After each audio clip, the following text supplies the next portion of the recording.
Let's reconnect to Henry because we lost him somewhere. And of course, he's going to be helping us understand how best we can protect ourselves from cyber threats. Henry, once again, help us understand how to identify security threats on social media and payment systems. Okay, all right. The very first thing that I would say is that quite a lot of people are very, very vulnerable to social media attacks because they don't really take the practical steps to protect their account. Usually, I mean, you having an account on social media and just jumping on social media is not all you should do. My advice usually is that, I mean, when you get on social media, first thing you should be doing is to make sure that you're securing your account. And so two-factor authentications are very important. Link your phone's numbers to your account so that whenever anybody is trying to get into your account or your email systems, you can basically be able to protect yourself on there.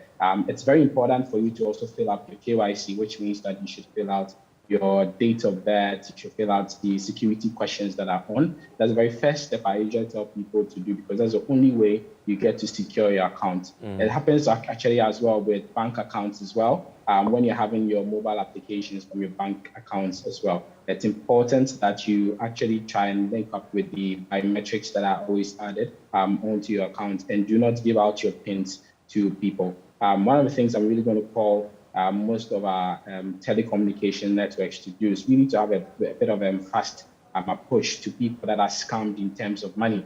Over the period, I've had a lot of people text me telling me about hacks on there, and the usual point to really retrieve their monies is a bit longer process. And so it's a point where we should be looking at in terms of security because that's the end product of all scams that really happen on social media networks. Identifying these networks means that you should also be looking out for fictional emails that are really not correct. They are having spelling mistakes and all that are calling you to send your details to them. I mean, your bank account details is supposed to be with you. Your login details in terms of logging onto online portals is your only prerogative into getting into those portals. I don't think that any representatives from any institution would relatively be asking you for direct information as your bank account or your social media. And so every PIN, especially, I think one of the scams that I've seen recently is that people are giving out the PINs that are sent to their email addresses or are sent to their phone numbers out to people that are perpetrating themselves to be family members or schoolmates and trying to put themselves in a trust way. And I think that that's a point where people should realize that everything that comes onto your phone is supposed to be your responsibility for you to take care of.